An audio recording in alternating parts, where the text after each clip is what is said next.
Good morning, Inspector. The session is now live. Right. Good morning. Can everyone hear me? Yes. The inquiry is resumed. Just to remind people about procedure, that those people who are taking part have their screens showing, so videos on, and if you're speaking, you'd unmute or mute if you aren't speaking. So just remind people of that, and also about any electronic devices that you've got, if you can either put them on mute or switch them off, so to avoid interference with the proceedings. But anyway, what I'll do is I'll proceed from here. Anything that anyone wants to raise before I move on to the housing land supply session? So can I raise two matters, please? Yes. The first relates to conditions, and I mentioned last night that we'd hopefully give you an update by close of play today. I think it is important that we have the conditions for the planning evidence, which is due to commence tomorrow, because there are various matters that obviously affect the reasons of refusal and how you consider them in the light of the conditions. And we had an illustration of that yesterday in the cross-examination, Miss Forster, and also the point about the quantum of development. So what the position is, there has been discussions. Could I just ask through Mr. Al Williams that Mr. Davis gets back to Miss Ashton during the course of today, or they make contact so that we can try and send an agreed sheet to you, or at least a sheet that shows you those that are not in dispute and those that are in dispute, so you have some clarity. But I do think it would help with both Mr. Ross and Miss Goodyear's evidence if we have the conditions before you. So that's the first point. And I'm also instructed, and I don't know if Mr. Howell Williams has the same instructions, that there is good progress with the 106. I think my judgment would be it's less important that's in front of you with the planning witnesses, because some of the key issues have obviously been dealt with in the round table. But obviously the sooner the better. But I am instructed that very good and constructive discussions are taking place. And I'll update you on that by the close of play today. Thank you. And there's one more thing, yeah. One more thing, yes. About today's programme, can I just raise an issue with Mr. Marshall? Because I just want to, in the light of Mr. Al Williams saying, and I completely understand he hadn't got picked up, it was question and answer. The reason Mr. Marshall's giving evidence is not because there is an issue in contention with the LPA, because you asked us to proffer in relation to heritage and drainage and access. Quite a few members of the public had raised issues. So we're very happy to do that. But that is the context of it. And I do want to make the point that obviously I'm slightly surprised that Mr. Al Williams wishes to test his evidence through cross-examination. From looking at Mr. Marshall's evidence overnight, he deals with three matters. Effectively, the access proposed by the development and how it will work on the highway network, which is obviously not a matter that Kent County Council have any objection with. He also deals with the services and facilities in Tenterden, and looking at the statement of common ground, there doesn't seem to be any issue with the council on an allegation the site is not in a sustainable location. Indeed, it says expressly that Kent County Council do not assert that it is. And then the last issue Mr. Marshall raises is with the rights of way, which obviously we dealt with last Friday. So I'm not in any way objecting to Mr. Al Williams asking questions, but I do put two markers down that I don't know what Mr. Al Williams believes is in dispute, which is raised by Mr. Marshall, frankly. And second of all, I reserve my position that any questions that are put to Mr. Marshall, I will want to test. If Mr. Marshall's evidence is tested by cross-examination, I reserve my position to do the same with Miss Goodyear tomorrow.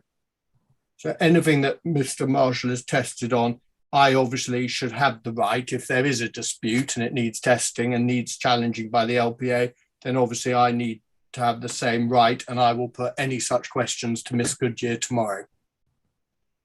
So that's, but I want to make it clear, I'm not making any objection to Mr. Hal Williams, but I'm just giving those markers that I have the same rights in relation to his case if some of Mr. Marshall is being challenged.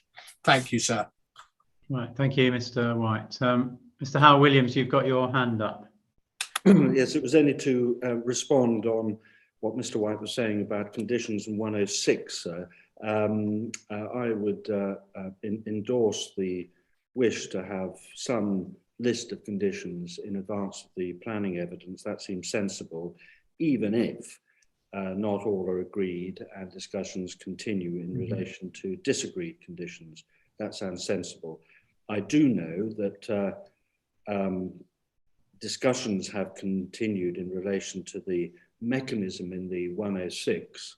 I can't subscribe at the moment to the adjective good progress for the reasons given by Ms. Humphreys in the earlier session. But I do know that discussions have continued, and that can be updated to the inquiry as soon as possible. Right, thank you, Mr. Hal Williams. Now, anything else before I start this housing land supply session? No. So in that case, I'm assuming that everyone's got a copy of my draft agenda. Like I say, the agenda is just notes to just remind us what type of issues are being disputed and what matters are important. And so we'll just be talking around those notes, but I'll try and lead these discussions. So, but hopefully everyone will have a chance to say what they'd like to say on this issue and put their points forward. So, so I'll try and keep it roughly to that agenda, but we might stray away from it like we did on the other round table sessions. So if I can just, I've got notes of those people who are present, who said they'd like to be present. So that's Lindsay Goodyear from the council, the LPA, and Mr. Taylor and Mr. Ross from the appellant. Is that right? And are all of those available? I haven't got them all on screen, so. But yeah, Mr. Taylor and Mr. Ross. Right. I'm assuming that Mr. Taylor is going to be the main lead for the appellant, but he seems to have. That's right. It's his evidence. He will lead for the appellant, and I, as usual, Mr. Ross will play as wingman, and I will carry the drinks. Right. Anyway, obviously, hopefully everyone will try and say what they'd like to say on these issues and points that they want to raise. So what I'll start with then is the housing need, but that is that's really to do with the 5-year housing land supply monitoring report, which has been put forward. I'm not sure whether there's any dispute over the actual need, but anyway, it's more the supply. But what I'd like to know, the dispute seems to be more on the dates of what this period covers. But if Ms. Goodyear can just go through the latest monitoring report and how that's been put together. Is that in your rebuttal evidence? Is that right? Yes, it was, yes. So it's an appendix to the rebuttal evidence on page 18. Is that the one? Yeah, I think so. Sorry, I haven't got it. Well, the position statement, is that the one? It's a position statement from the council. I'm representing the council, but I don't work for them, so I wasn't actually involved in the preparation of the document. But it's my understanding unfortunately there's some errors in the document, and there are references to April. but in actual fact, every reference should be to July, and the period is July 2021 to June 2026, and the information and data was collected in the May and June preceding those July. So it's, yes, I'm sorry, and I do apologise on the council's behalf for the confusion that has caused. But it is in fact, and I think the council have set out in their note, they've sort of explained the reasons why the dates changed, because originally they did look at an April date in previous housing land supply reports, but due to the COVID pandemic, the previous report started, they couldn't do the surveys when they needed to. So effectively that had the July date, and they chose this, with this monitoring report, to do the same thing and start on with the July date.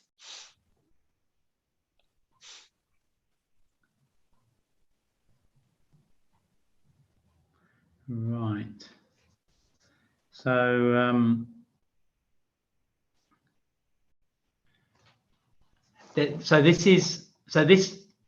this appendix then just gives that's basically the position statement based on that monitoring report. Now, Yeah. the monitoring report, is that, where's that included? That's CD 2.9b. CD 2.9b. I'll just try and get that one up,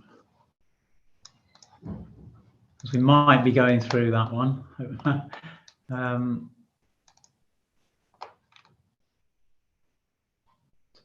That is, yeah, so that's the latest one that we're referring to. Yeah. It's 5-year housing land supply update, July 2021 to, that's 2021 to 2026, and that's 5-year housing land supply. Right, so I'll have that up. Now, in terms of, I mean, I've mentioned in terms of the dates for the 5-year supply. Now, Mr. Taylor, are you happy with what's been said on that? Sir, no, I'm not. And the reason being is that I don't actually think that that is what the council are presenting in a mathematical sense. I think it's worth perhaps just going through where we kind of get to on the housing needs. So, of course, it's agreed as part of the statement of common ground. So that's CD 7.4 table 2, that 7195 is the relevant 5-year housing requirement. But in agreeing that, as part of that statement of common ground, it became clear that there was a misunderstanding, perhaps, which has led to a dispute on what the base date of that figure actually is. That 7195, sir, just for your reference, and this is in table 2 of the statement of common ground, that's made up of the annual requirements of 888 dwellings per annum from the local plan, a backlog or a past shortfall, however you kind of wish to term it, of 2412 units, and that's both pre-plan shortfall, so up to the 2018 base date of the plan, as well as shortfalls that have been accumulating since then. Now that's important, and I'll just come back to that in a second.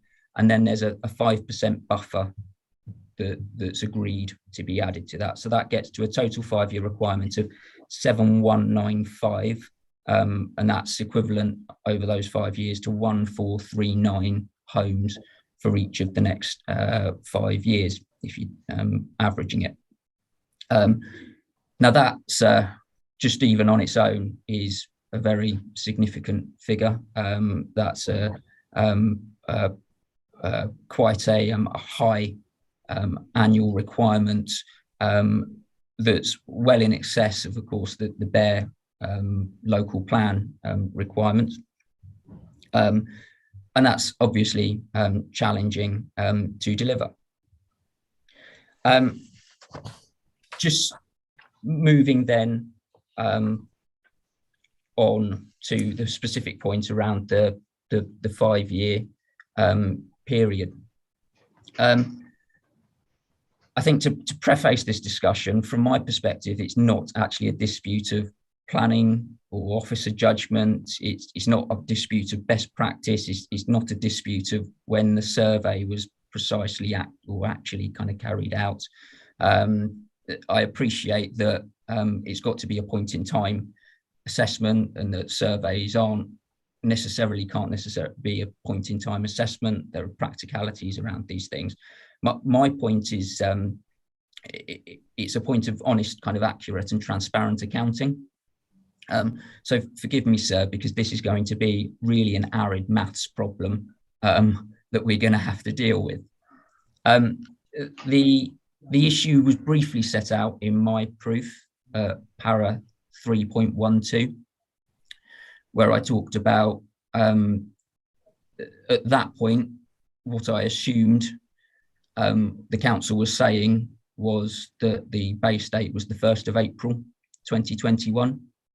As I said, through the statement of common ground process, it's clear that's not what the council is purporting to represent.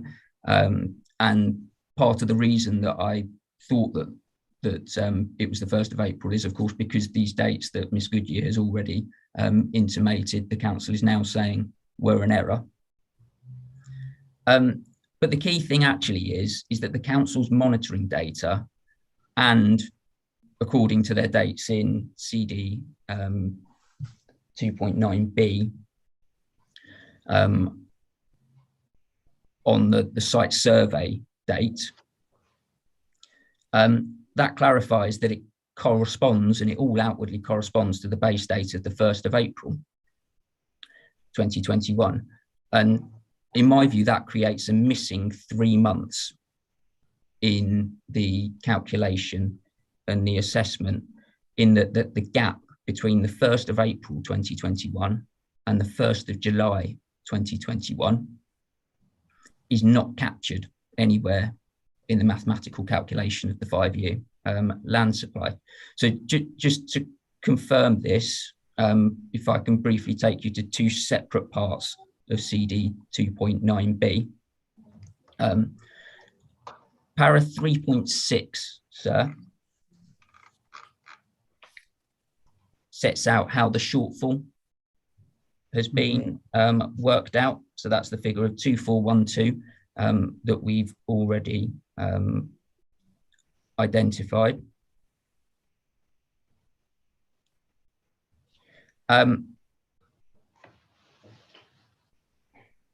That sets out that that's made up of 2462 dwelling shortfall between 2011 and 2018. So, and the reference for that, if you want to go to it, I'm not suggesting we necessarily do need to, that's the local plan, CD 2.1 at para 2.81. And that confirms that that shortfall is up to the 1st of April 2018. So again, 1st of April monitoring year. So it then goes on to state that it's 8 dwelling shortfall from 2018-19. Again, I understand that that's the monitoring year of 2018-19. Then it goes and says 142 dwelling shortfall in 2019-20. And so, again, for your reference, CD 2.7a, which is the annual monitoring report for 2019-20, on the page 1 summary, it sets out that those completions, that shortfall against the 888 annual dwelling requirement is worked out on, covers the 1st of April to the 31st of March 2020 monitoring year. And then the fourth bullet point there is a 200 dwelling surplus in 2020, 2021. And so the reference for that is CD 2.7B, and that's the annual monitoring report for the most recent year, 2020, 2021. And so if you can just take that up on the first page of that, you'll see it says key statistics, or rather the first line said this section of the annual monitoring. Can I just?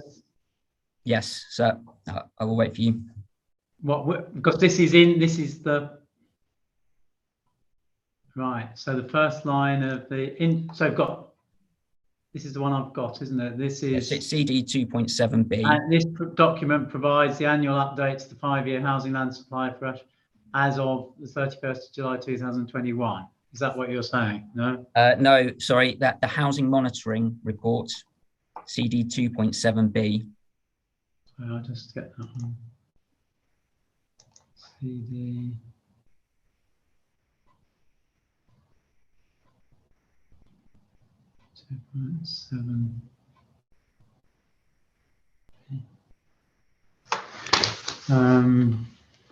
Just trying to get the right one because this isn't. I've only got CD 2.7. It should be the second one of 2.7. Oh, the second one, right? Okay. 2020, 2021. Yeah. Housing monitoring report. Right. Yes, I've got that one. Right. Sorry. Yes. Yeah. And it's page 2. It's the summary, and it starts. This section of the authority monitoring report covers the period from 1st of April 2020 to 31st of March 2021, and contains information on yearly housing completions and performance against housing policy indicators. And it says key statistics 1088 net completions. So in the authority monitoring year, from the 1st of April 2020 to the 31st of March 2021, the authority completed 1088 net housing completions. Now that's not in dispute, sir. That's in black and white. That was the period up to the 31st of March 2021. Now, going back to the CD 2.9B and para 3.6, if we just have the two of them together, you can see that the over delivery of 200 dwellings in 2020, 2021 is mathematically derived from the 1088 completions up to the 31st of March 2021 minus, or the 888 dwellings per annum annual requirement that exists. So, sir, where that takes us is that the housing requirement shortfall position is mathematically that of the 1st of March 2021. If the council's position were actually that it goes on to the 1st of July, within those 3 months, the housing requirement would have been accruing during those 3 months. So 888 per annum over 3 months would be 222. So that's a quarter of 888. And that 222 would necessarily need to be added to the shortfall if the council's position were actually that this was a 1st of July position. But it's not. So the key point is you've got a missing 3 months. Now, so going back to CD 2.9B, and this is the 5-year housing land supply position statement. The issue is further or potentially further compounded by the fact that table A3, table A6 and table A8. So can you say what pages they are? Yes. The table A3 is page 18. And at the top, it says in the header, number of dwellings survey at 1st of the 4th, 21. So those are sites that are allocated with full permission, and lots of those are under construction, sir. Table A6 is page 33, and again, number of dwellings as at the 1st of the 4th, 2021. Again, some of those are under construction. Those are major windfall sites. The table A8 are minor windfall permissions. And again, the date here says 1st of the 4th, 2020. I assume that should read 1st of the 4th, 21.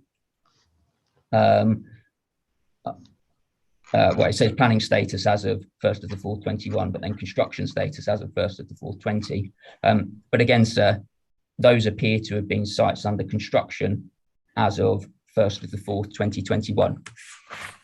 Now, if those sites were under construction as of a survey date that is suggested in the paper, and appreciate that there may be an error here, suggested in the paper that are under construction as of the 1st of April, one would assume that many of those homes that were under construction were actually delivered in the missing 3 months.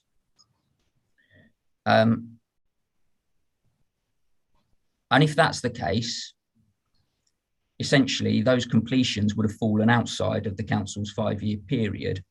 And what in effect we say that that means is that the supply covers actually a period of 5.25 years, but it's only setting that against a requirement of 5 years. And that creates actually a mathematical issue in the calculation of the land supply. Either, if the council is contending that it's the 1st of July base date, either it's underestimated its shortfall by 222, as that was what would have accrued in the 3 missing months, or it's overinflating its supply, because a lot of those sites that are listed in those schedules will have actually completed before the 1st of July 2021. And so that's why actually my view was always, well, this is probably an error, and they just mean that it's the 1st of April, because that's mathematically what the council have predicated their 5-year land supply on. But that's clearly not what the council are now saying. So, but again, the key issue there is that actually, either way, the council is overinflating its position because of the mathematics of calculating the 5-year land supply. Yeah, thank you, Mr. Taylor, for explaining that. I've got Ms. Goodyear's hand up, so if you'd like to say something. I've discussed it with the council, obviously, and they only monitor once a year. So when they monitor, they work out how many dwellings have been completed. So when you took us to 2.7b, Mr. Taylor, I believe that figure would have actually been July 2020 to July 2021, and that's what was delivered in that period. So, I mean, I obviously didn't write that report, so I might have to get the council to confirm that position, but they actually only survey to see what's built once a year, and that was in May and June. So the figures are accurate. Unfortunately, there's lots of references to April in the tables that are wrong. They should be referencing July 2021, and that is not helping the situation.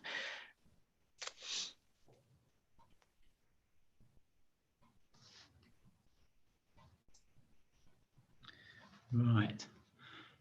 Yeah, Mr. Taylor. Thank you, sir.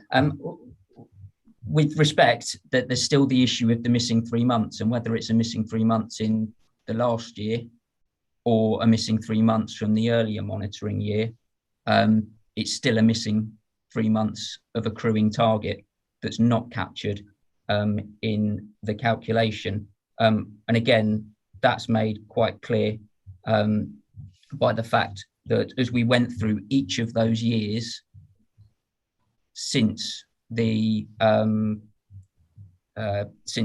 local plan was adopted. So, and again, as the council actually do in 3.6 of paragraph 3.6 of CD 2.9b, each of those years, the 8 dwelling shortfall from 2018, 2019, the 142 dwelling shortfall from 2019, 2020, and the over delivery of 200 dwellings in 2021, each of those is assessed against a 12-month period corresponding to the annual monitoring report, which says that it's 1st of April to 31st of May period. Now, if it is actually a July to July period, again, that missing 3 months must have been somewhere in 2018, 2019, 2019, 2020, and 2020, 2021. So that missing 3 months falls somewhere in there, and it's not reflected in the shortfall calculation that has been made. And so again, I do apologise because it is an arid mathematical point, but it's one that is quite very important, because in essence it's suggesting that the accruing target of 222 in that missing 3 months is not captured anywhere in the calculation. Right. So you're missing 322. Is that what you're saying? 222, sir. 222. 3 months. Sorry. So it's 888 divided by 4. So 888 is the housing target divided by 4.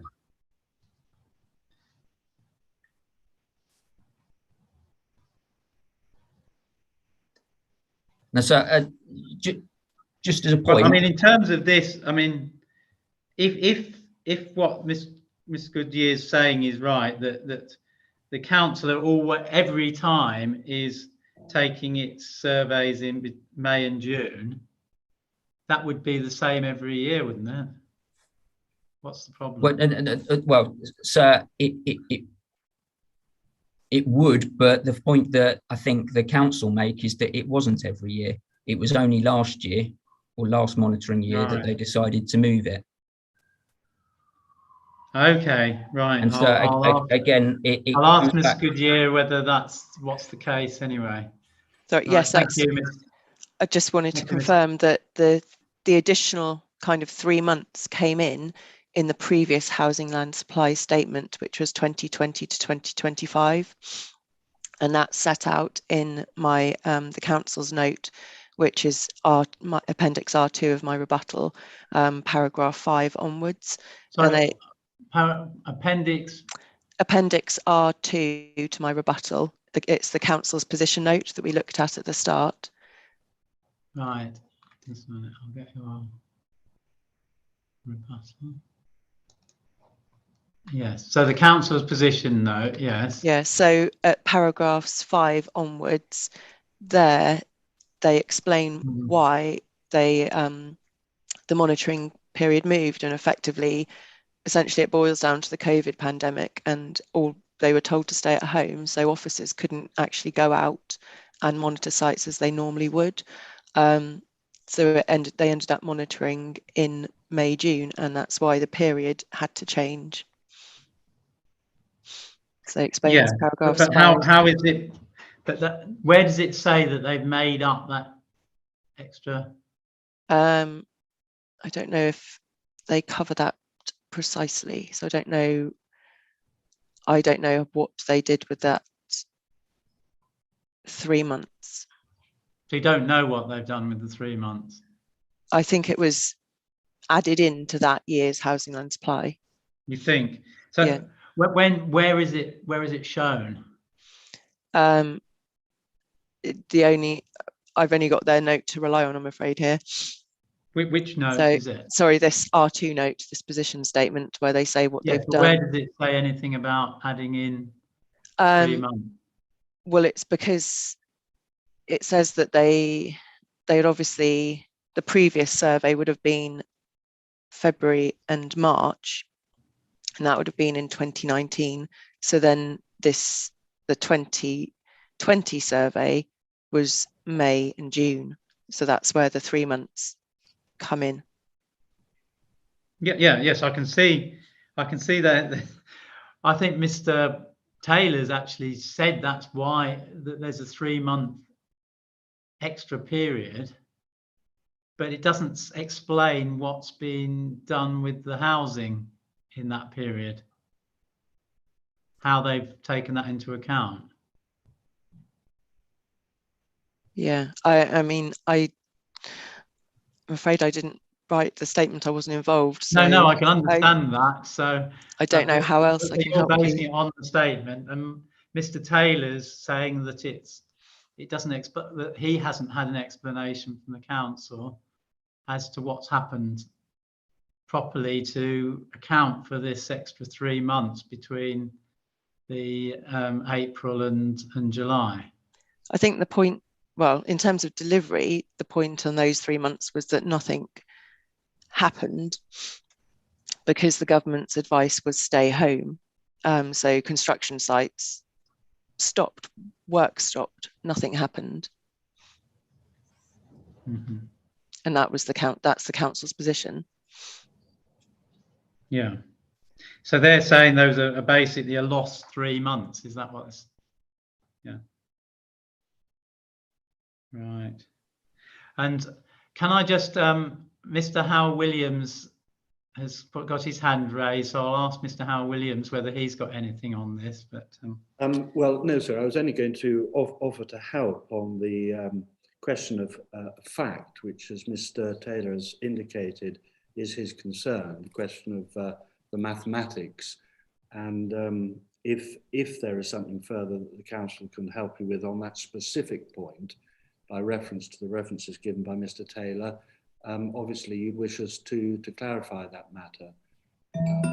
To add to what Ms. Goodyear has said in relation to the COVID, nothing but that point. Yeah, I mean, I don't think that the council has got, I mean, other than what I've heard from Ms. Goodyear, which is that the construction stopped over that 3-year period, I mean, 3-month period, then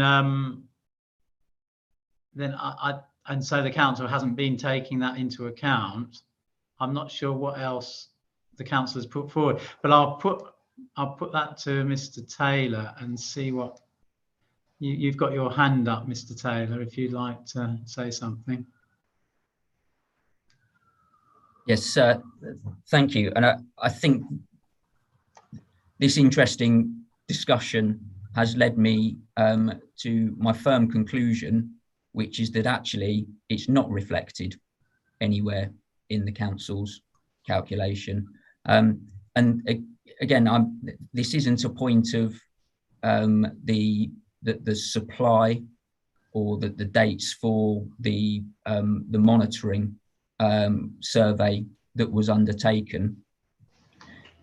This is very much a point of, if there is that missing 3 months, and if there were no completions in that missing 3 months, and I don't know whether that would be true or not. Housing sites weren't shut down for that long during the pandemic. But even if that is the case, in the calculation of the shortfall, the corresponding 3-month accrual of the housing target is not reflected. So essentially they're saying, well, 3 months, nothing happened, so we discount those missing 3 months.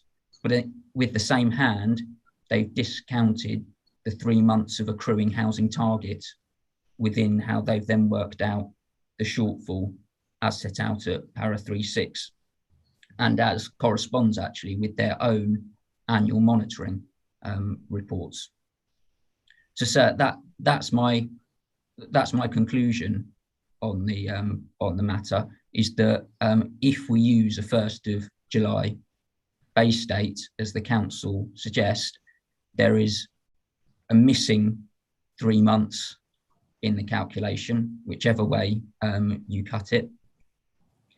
And actually that serves to inflate the council's 5-year housing land supply position, at least by the 222 housing target that would have accrued in that missing 3 months.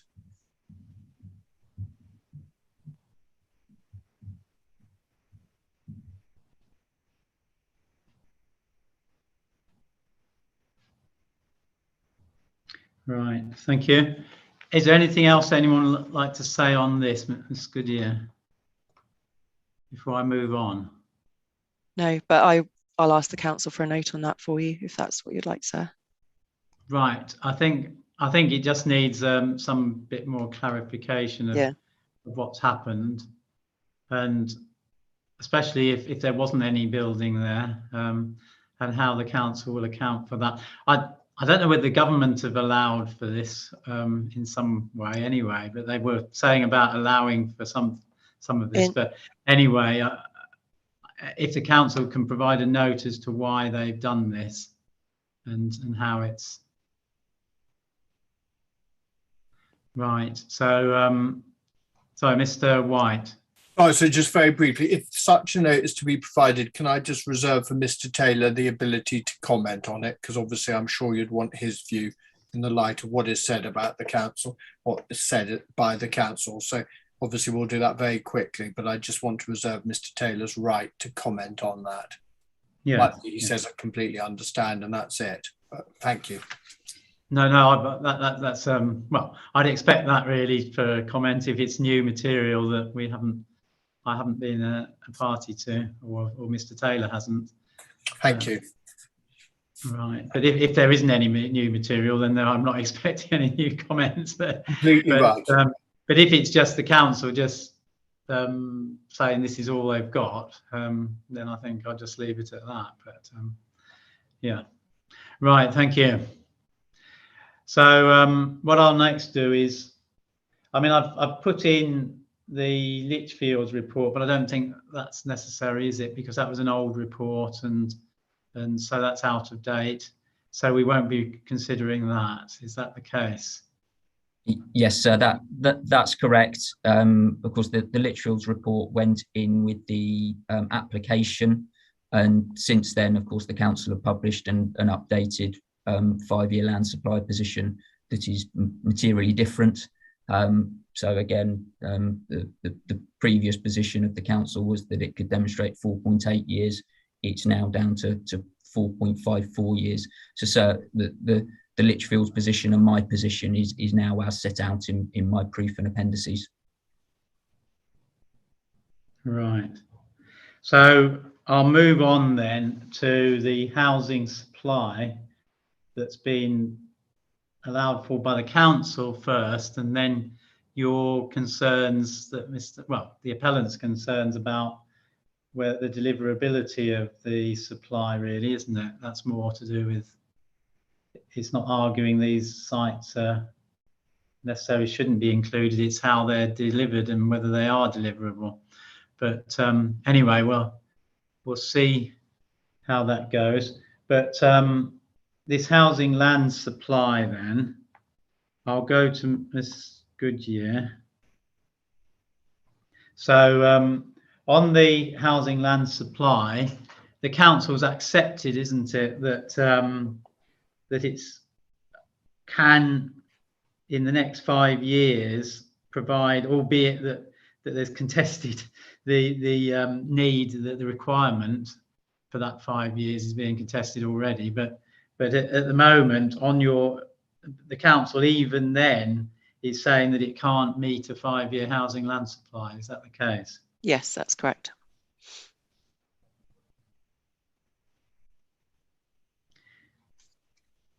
And so this shortfall of it's down to 4.5 years is now, so it's gone down from the previous report, the number of years that the supply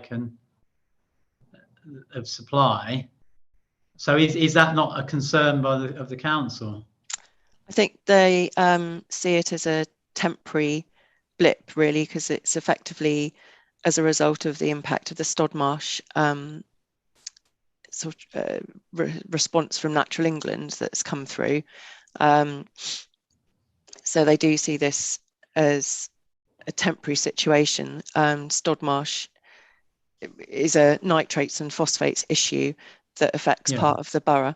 And I've set out, there is a note that the council provided in my main proof of evidence. Sorry, just trying to find the reference for you.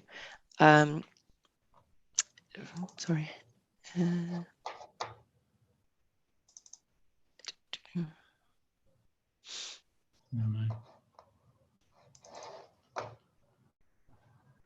I've got it open, sorry.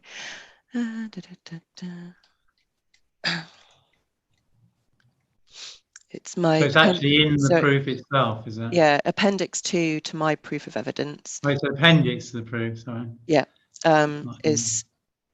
it's called Stodmarsh Position Statement, sorry, dated 11th of January 2022.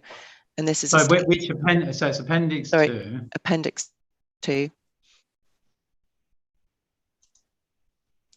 Appendix 2, yes, I've got that. Yeah. So this statement is a position statement from the council about the Stodmarsh Lakes and the impact that's had on the supply and how they expect that to be resolved in the future, in the near future, and what they're doing to resolve that situation. And they believe that they should be able to get an SPD in place this summer, which would allow them to start delivering planning permissions by this summer, autumn, because at the moment there's quite a few sites that are held up effectively for this mitigation to be delivered. So there's some sites will be relying on the SPD to provide mitigation, but other sites can deliver their own form of mitigation. And they've recently been able to approve the land northeast of Willsborough Road, Kennington, which has its own mitigation that they're providing. Right, I think Mr. Taylor's given a lot of sites that he thinks will be delayed because of this, which the council doesn't seem to have taken account of. I think the council has taken account of Stodmarsh in delivery terms. I think there's a, yeah. So the council has taken, that's why the supply has fallen, because the council has taken account of the fact that Stodmarsh is delaying these sites coming forward. But there's still significant developer interest the council is experiencing, and developers are keen to move applications forward, even though they can't be determined at the moment. So there's still a lot of work going on behind the scenes to make sure that when this situation is resolved, these sites can be granted permission and can deliver quickly. Yeah, but even before, I mean, I'm not saying whether the council were aware of Stodmarsh before, but the previous one was 4.8 some years, wasn't it, or something like that? Without checking, I think you're right, sir. Yes, it was something like 4.8 something. Yeah, it was higher. It was higher. It was higher, but it was still below 5 years. It was still below 5 years. And in that one, was Stodmarsh taken into account, or is this more recent development of Stodmarsh? I think Stodmarsh was taken into account in that one, because I believe, I'm just checking the date. It was July 2020 that Natural England issued the advice note. So I would need to double check.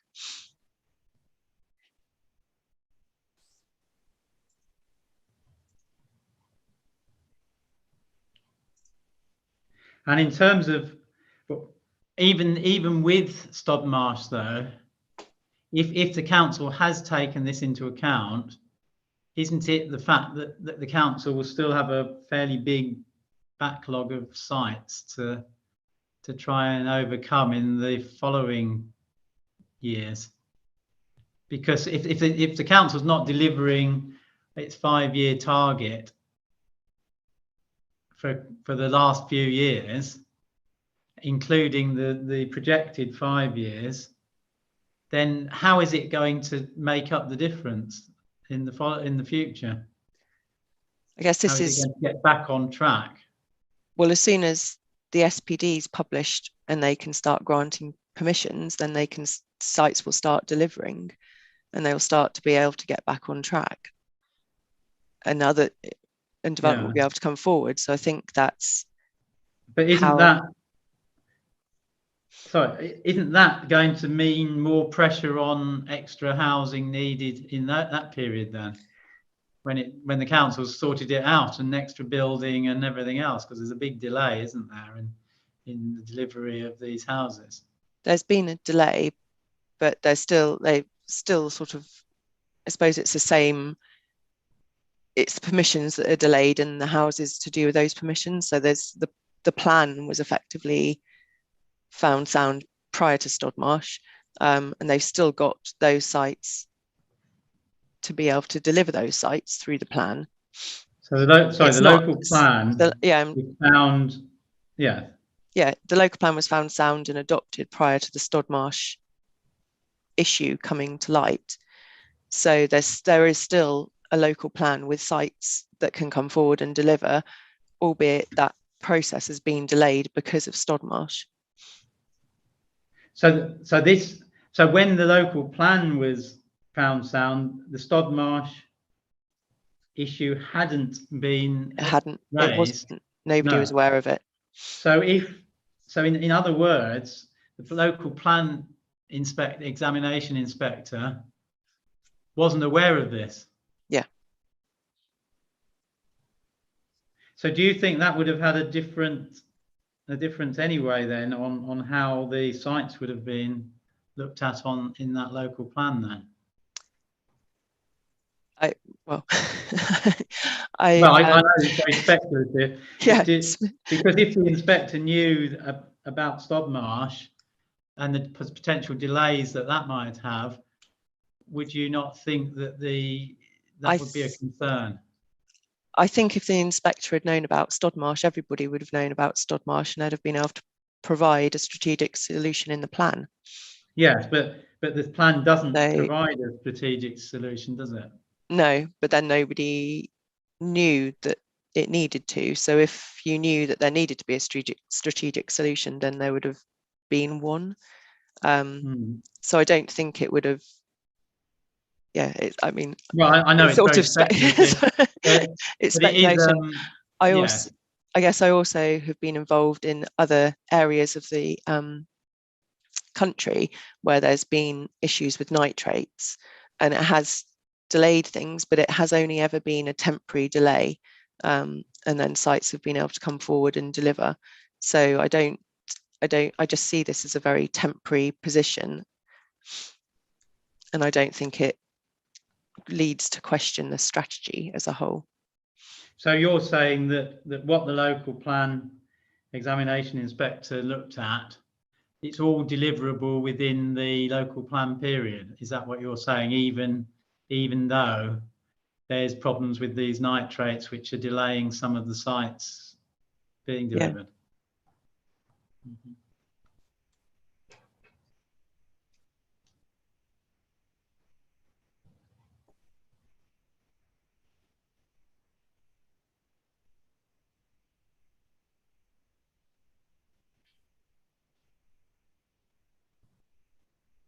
And do you think, because it's not just the allocated sites, is it, that the local plan's relying on for the supply? There's windfall sites as well, isn't it? Yes. And these haven't been, well, as windfall sites, they're not actually identified, are they? No, they're not identified. But I believe there's already over 1,000 permissions. I'll try and think where I'm sure that's evident somewhere in my proof. Right. But I believe there's already over 1,000 permissions and that the number was 1,000 from windfalls. So would you, and that's there's been an allowance in the local plan for these windfall sites, haven't there? Yes. Yeah. In the 5-year housing, well, in overall housing supply for the periods for the local plan. So in terms of that, how would Stodmarsh affect that? Again, it will affect it'll affect windfall temporarily in the area that's affected by Stodmarsh in that part of the borough. But you're not saying that there'd be any less windfall sites as a result of the fact that that's the problems with the nitrate and nutrients. I mean, yeah, well, the windfalls are, there's sort of the windfalls are just in year 4 and 5 of the period. So if the council is able to adopt their SPD this summer, as they predict, they'll be able to grant planning permissions, and those windfall sites can deliver in periods 4 and 5. right. Thank you. I've got Mr. Taylor who's got his hand up. So, Mr. Taylor, you'd like to say something? So, thank you. There was a lot there, so I won't try and come back on all of it.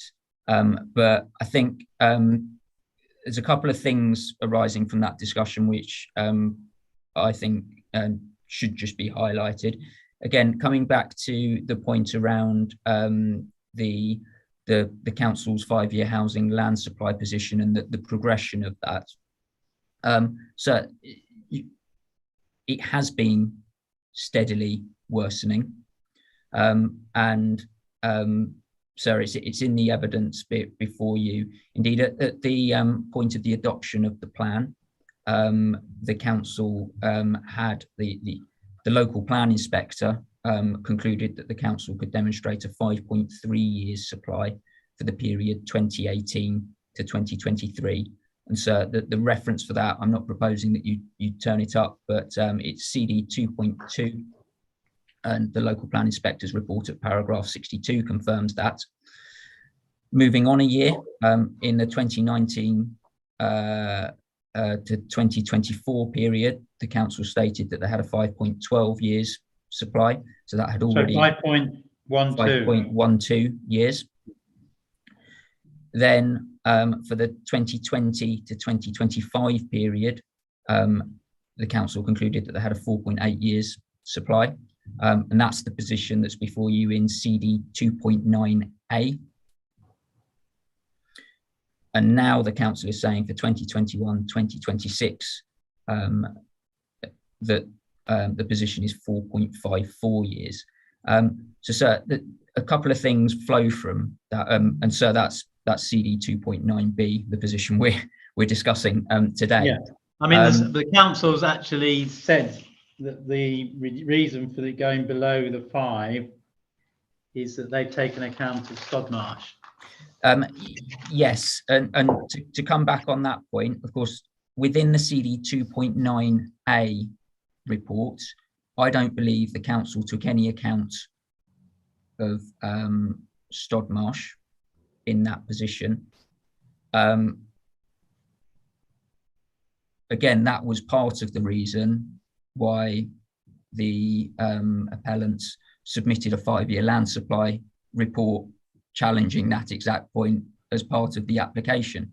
But I think that there's a couple of things to draw from that kind of progression. First of all, the council's now known that it hasn't got a 5-year land supply for at least 16 months, and possibly longer, as they would have been aware before they published their past 5-year land supply position of 4.8 years. They would have been aware in advance the way things were going.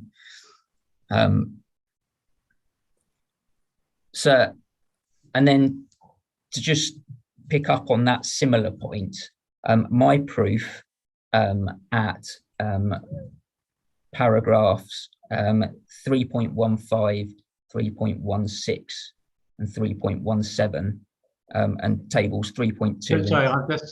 Sorry, proof of evidence, I get that. 3 point. So it's about page 9 and 10.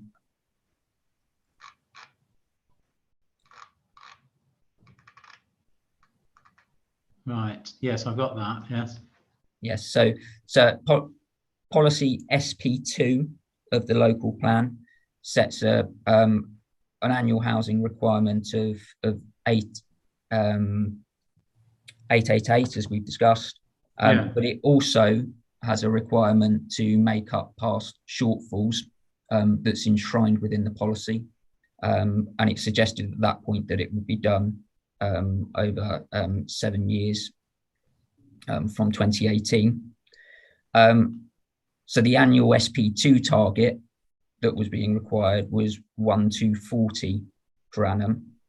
And in the 3 years since the local plan has been adopted, the council has fallen short of that. So where's that saying that? So it's in table 3.2. Yes, table 3.2. It's got annual SP2 target of 1240, right? Yes. Yeah. So say if you read the policy in SP2, it's got two components in it. It's got an annual requirement at 888 that runs across the whole plan period, which is 2011 to I can't remember, 2031. But within it, because the base date of the plan is 2018, it says for the purposes of monitoring 5-year land supply, the annual requirement will take account of the backlog for a period of 7 years. So that 1240 figure appears in policy SP2.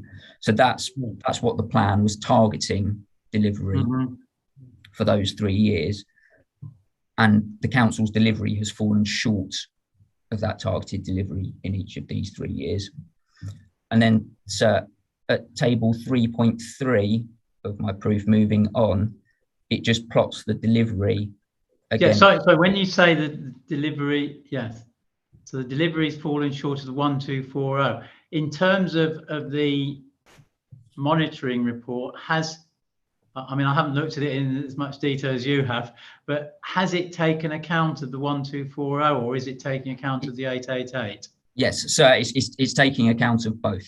It does take account of both. It's just how it's presented in the 5-year land supply. It's presented at 888 plus the overall shortfall of 240. Yeah, so the overall shortfall has been taken into account on the monitoring. Yes, yeah. But my point here, sir, is that against what the council was required to do by SP2, they haven't been meeting that target. And so furthermore, against what the council were expecting in their local plan housing trajectory, which is Appendix 5 to the local plan, CD 2.1, again, the council has been well short of what they were predicting delivery would be. And so that position even predates Stodmarsh. So, sir, what I'm coming to the conclusion at is that actually the position's been worsening over a long time. The council have known for quite a while now that they haven't got a 5-year land supply. The council have known from their monitoring report that the shortfall and backlog is getting bigger because they're not making their numbers. And so essentially on that basis, I can't see how this 5-year land supply position is either small or is going to be short-lived, as the council suggest. And we'll come on potentially to talk about some of the particulars of the Stodmarsh issue.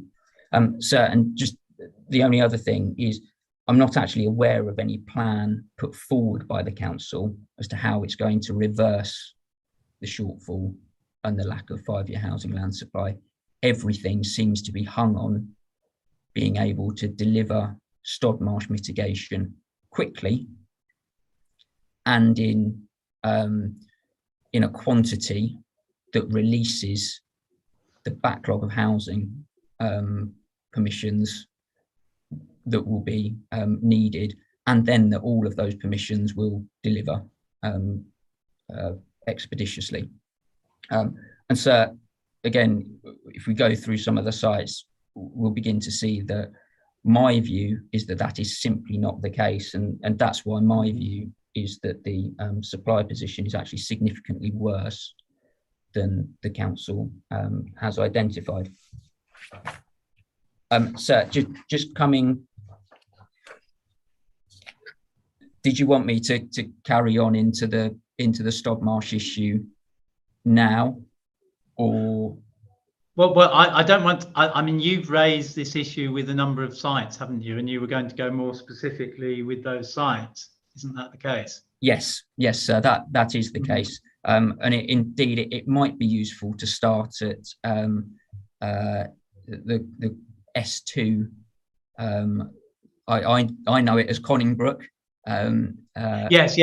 I prefer not to go in the sites yet, because Miss Goodyear wants to say something. But I will go through those sites in more detail on the agenda. Okay, sir. So if I take my position as an overarching position, then so the starting point for the supply of 5-year supply of housing land is, of course, MPPF definition of deliverable. So that's page 66 of the MPPF in Annex 2.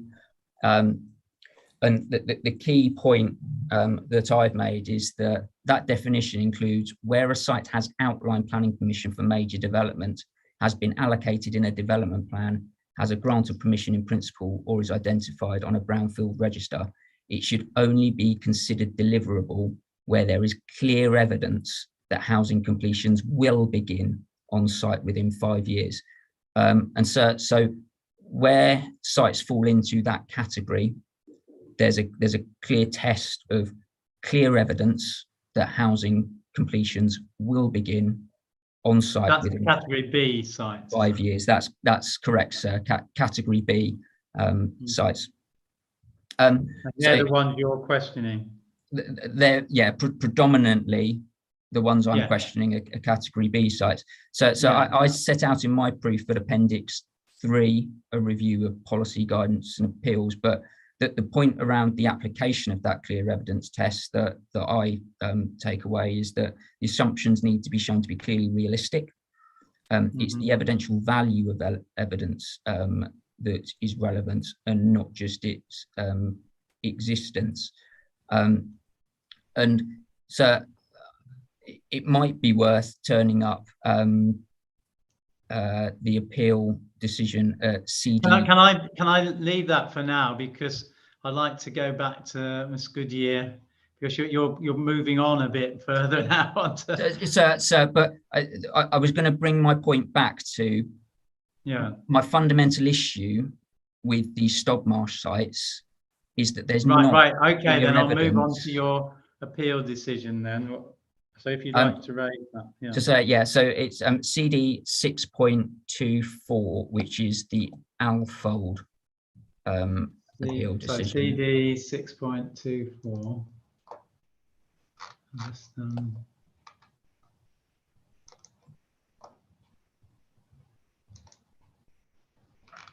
CD 6.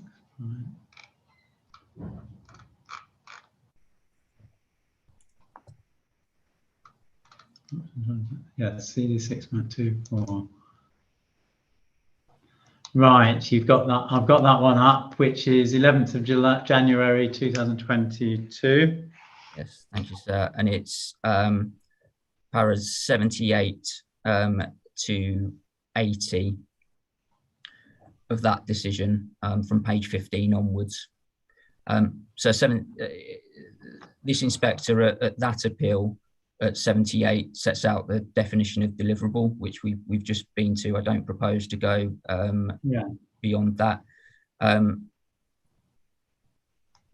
It then talks that's about quoting from the NPPF. Yes, that's correct. And then it goes to the PPG on what is required, and that says that in order to demonstrate 5 years worth of deliverable housing sites, robust, up-to-date evidence needs to be available to support the preparation of strategic policies and decisions. So that's robust and up-to-date evidence. And then, so I think it's worth just picking up at then para 81, which is one illustration of how this inspector applied the clear evidence test in this area to a site called Dunsfold Park. But it's not about a site-specific issue, but it's around, it says the council has not provided a realistic assessment of the factors involved in the delivery of this site, such as the timetable and likely progress towards completions. And then it says that site should not be considered deliverable due to the lack of clear evidence. So, sir, the point here is that for any site to be included within the 5-year land supply, there has to be clear evidence. Now, the issue here is that I perfectly appreciate that this came as a broadside at the council. It came out of the blue. It's an issue that kind of. So you mean the Stod Marshes? Yeah. The Stod Marsh, yeah. It Not rapidly this came appeal into. decision. Not No. this appeal. No. The No. Stod Marsh issue came into being, but the point is that it has an impact on the hurdle that needs to be passed in terms of clear evidence.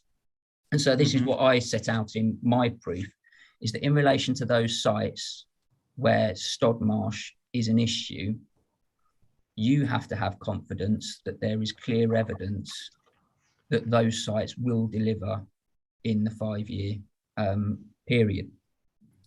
Now, to date, we've got very little of substance in relation to the proposed mitigation measures that the council will have to implement, or indeed those individual sites that we'll come on to look at will have to implement in order to achieve. So you're saying in the SPD, which is coming forward, yeah? Yes. On So some sites in the SPD, so you haven't got much evidence in an SPD. What's that? What So and the specific sites that are doing their own thing haven't got the evidence. Isn't that what you're saying? Yes, right? Yeah. In essence, I mean, the SPD is not before us. I genuinely don't know what that will contain. The SPD is not evidence that's supporting the council's 5-year land supply case, and you're entirely correct that those sites that are proposing their own mitigation measures, that there's no clear evidence supporting the 5-year land supply that will either be indeed achievable, that it's the mitigation is deliverable, that those permissions can come forward, and indeed when they will come forward, because the timetable point on all of this is also quite important. Yeah. So that encapsulates my kind of overarching point. Right. Okay. Then I'll hand over to Ms. Goodyear, if you'd like to. Yeah. Sorry, I feel like I'm going slightly backwards now, but I was just going to point out that whilst the housing delivery test is a separate test, whilst we were talking about, I think Mr. Taylor was talking about the delivery of the council, they did actually achieve 118% of their delivery this year on the government's test. So I just wanted to flag that. Yeah.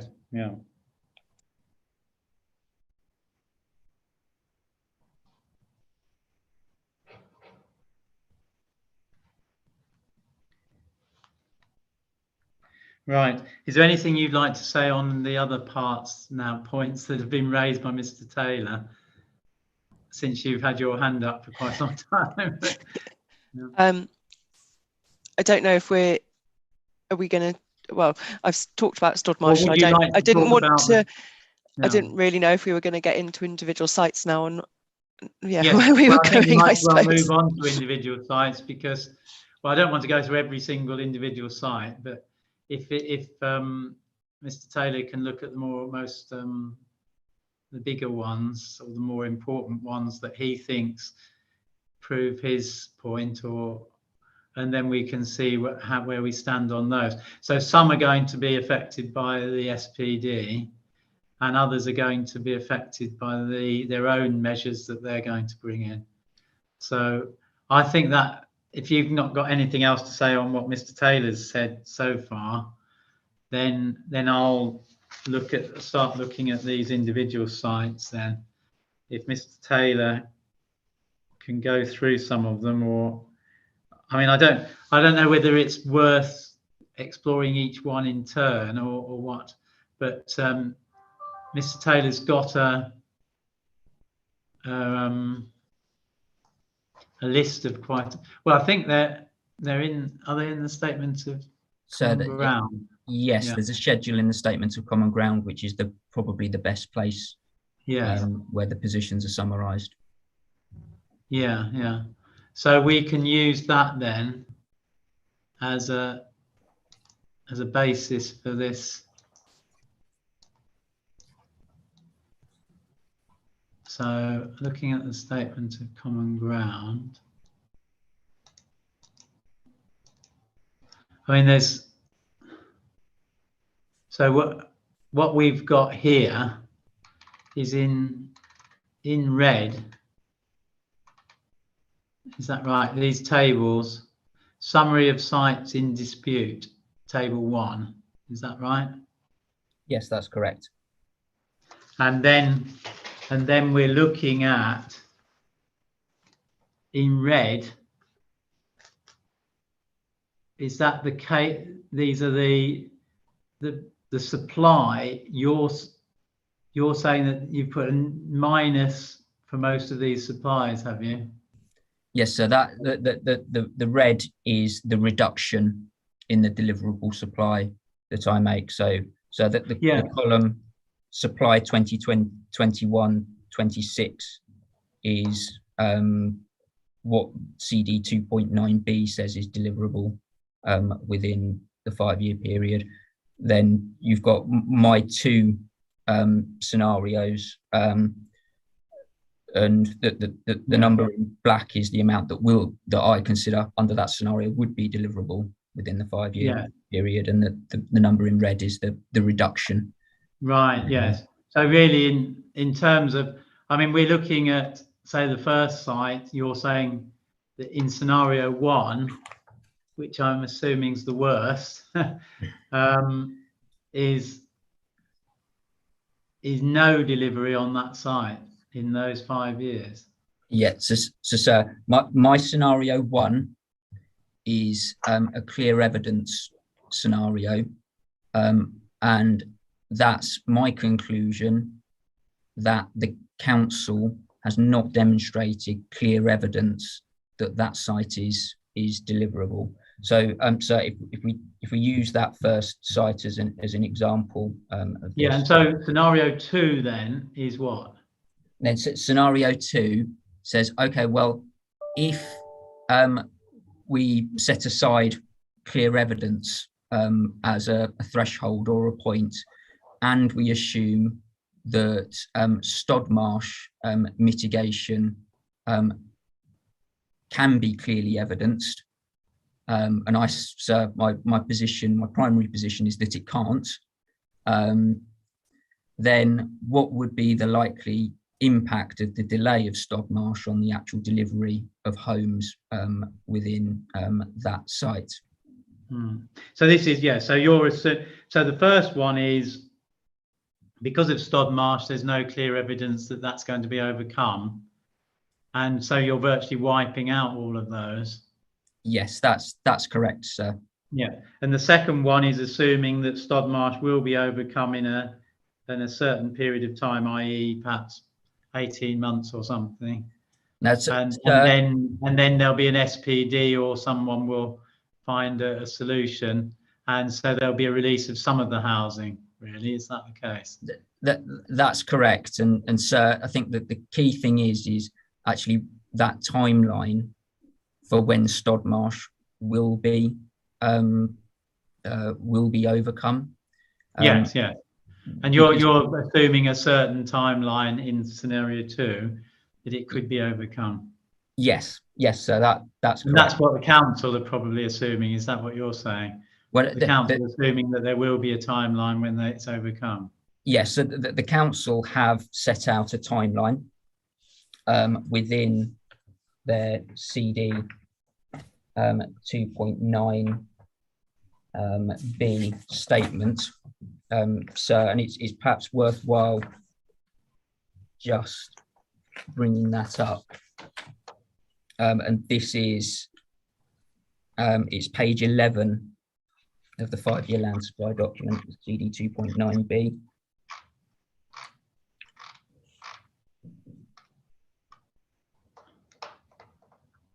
Right. So page 11. So 3 point. So what? Which anticipated timescales for borough Yes. mitigation strategy? Yes. Yeah. So, sir, the point I make here, sir, is that is the sum total of clear evidence that the council has put forward to justify the inclusion of all of these category B sites. All of these category B sites that are subject to the Stobmarsh issue, many of them requiring the borough-wide mitigation strategy to come forward. Yes, And, that's summer this year. well, In so that table. yeah, so in this table, but and again, so this table is the sum total of the evidence. And actually, sir, what we don't know, and it's clear from this table, is land acquisition needed to come forward, and indeed should have already happened. Because what the solution that the borough-wide mitigation strategy is bringing forward is essentially to buy up, for the council to buy up areas of land where it can establish wetlands, that it can then essentially put credits against those wetlands, such that developers can apply or buy into the scheme to release the delivery of those homes. Now, sir, the summer 22 point is that's when the council say they are going to adopt the SPD. What's in the SPD, I don't know. What it will cover and the precise form it will take, I don't know. What sites? So there's no view. I mean, I haven't seen the SPD or a draft. I don't think there. I'm happy to be corrected by the council, but I don't think there is one, sir. At least not publicly.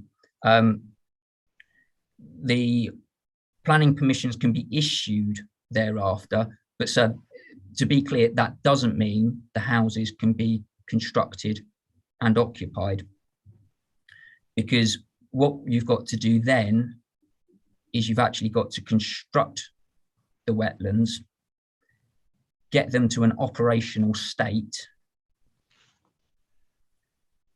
and it's only at that point that the credits, if we're going to call them credits, are generated, such that a developer can buy into that scheme and release his homes for construction and or occupation. I think it will be an occupation restriction, but no sensible house builder is going to build homes unless they've got fair certainty that once it's actually constructed, they can occupy it, i.e. they can actually sell it to the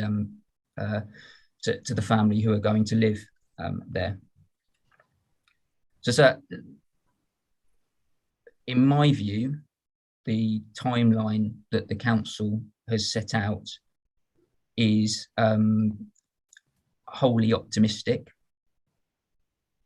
And so when we come into some of the individual sites, it actually belies what the council have done in terms of some of their assumed completions, because in a sense,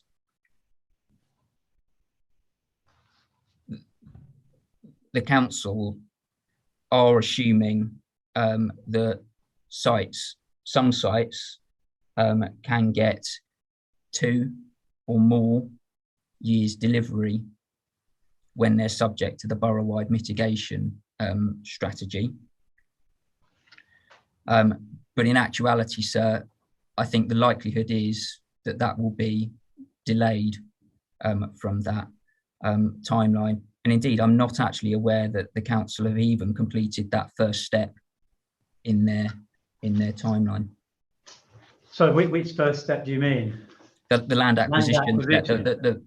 Perhaps the most important point. So, and I think it's also worth just picking up. But you're not aware of the land acquisition? So again, no clear evidence has been put forward that has taken place. And so again, it comes to the point that the backlog of homes that are being held up by this issue is quite significant. There are a lot of homes, so there's going to be a clamour for those credits as they come on stream. So this timeline might be perfectly reasonable for the first wetland that the council produces, but there's going to need to be lots of these wetlands, or at least they're going to have to be of a kind of a significant scale to release the homes. So there's going to have to be a phased basis for the release of both planning permissions and then credits and then completions. And so again, this timeline doesn't reflect that position. None of the council's considerations of how it will actually impact their housing delivery provides any consideration of those kind of impacts of phasing.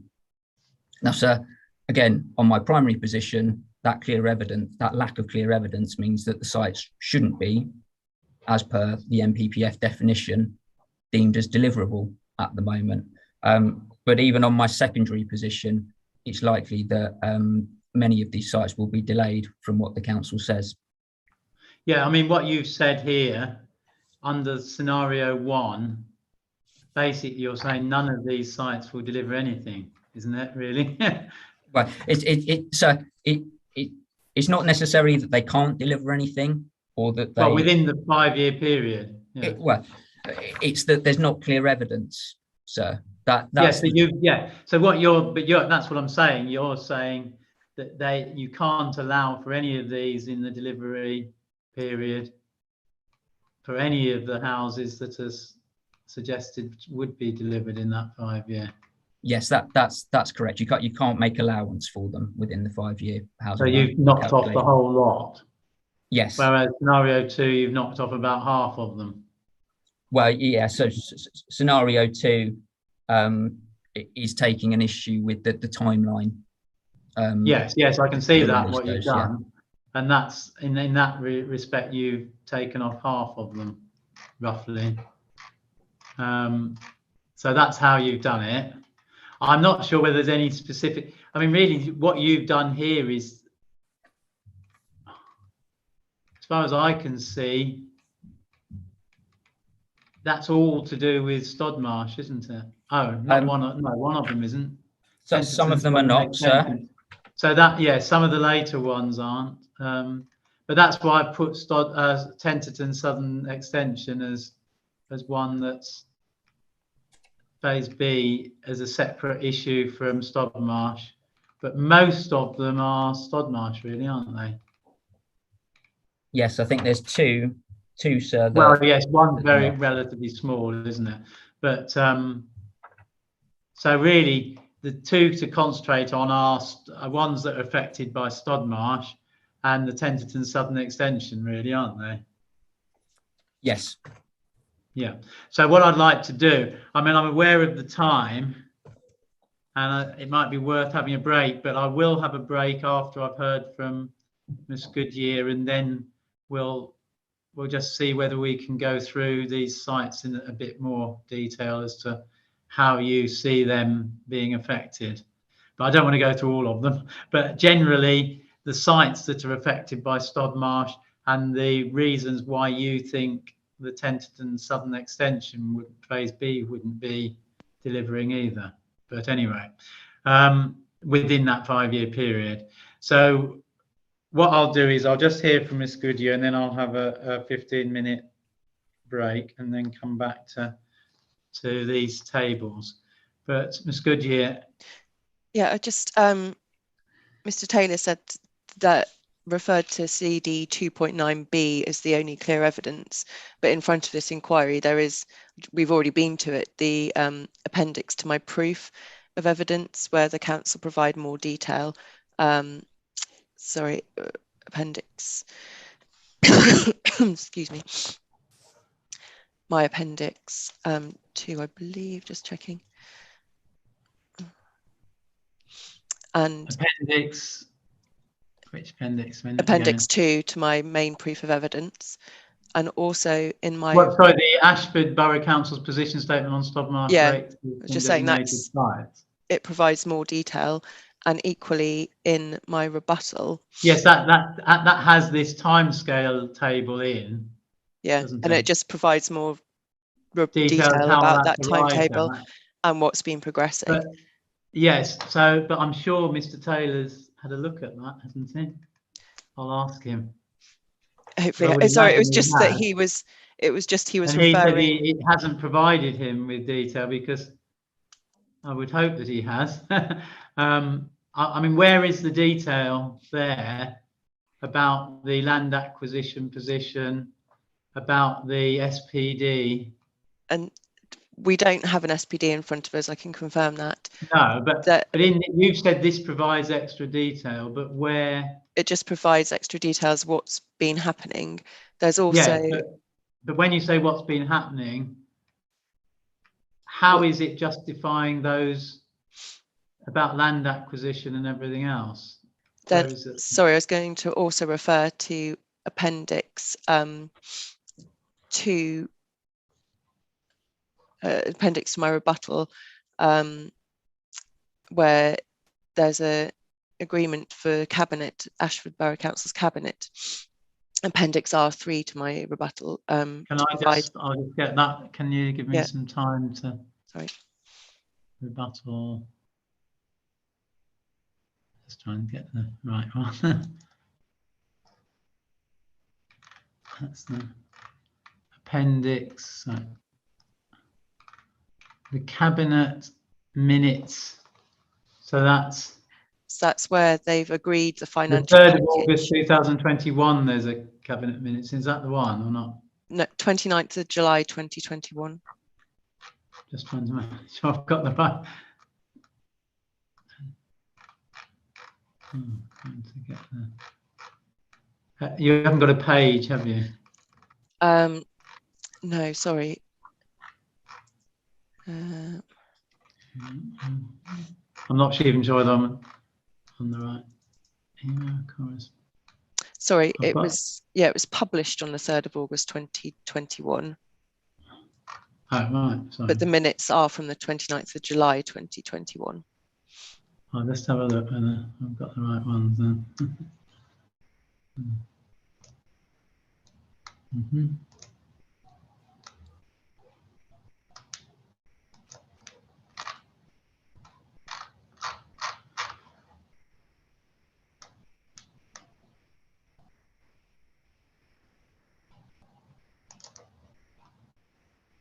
Oops, I'm getting all these. So the minutes of. So, I mean, it was just a simple point to say that the financial package had been agreed to allow the council to make land acquisitions. And right. So I can't find those at the moment. I'll have to look at them later. Sorry, it was just the minutes of which meeting again? Of the 29th of July 2021 cabinet meeting. If you want to refer to paragraph 1.38 of my rebuttal, it explains that there.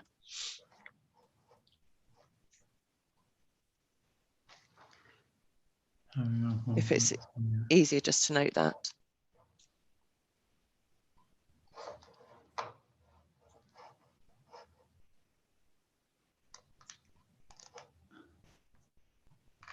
Paragraph 1.38 on page 11.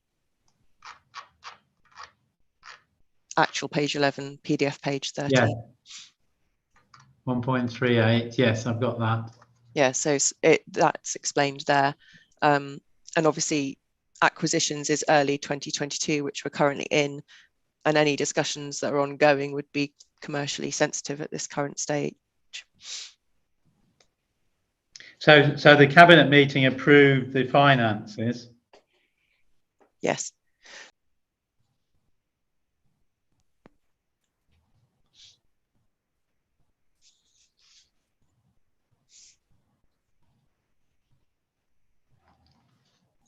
But the rest is on how much progress is being made is dependent upon the discussions that are going forward, which because of there's a privacy side to it. Yeah.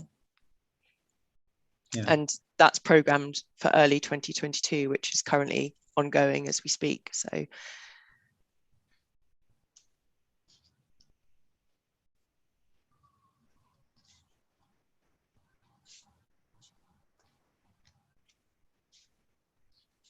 right. So in terms of that, you're confident.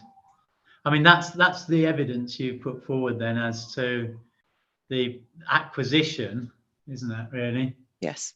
But you've got nothing on the SPD. No.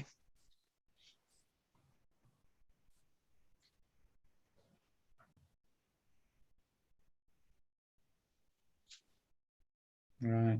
And that's because that is, I mean, we're now halfway through February. So we're looking at sometime June, July, maybe, for adoption of an SPD, which we haven't even seen.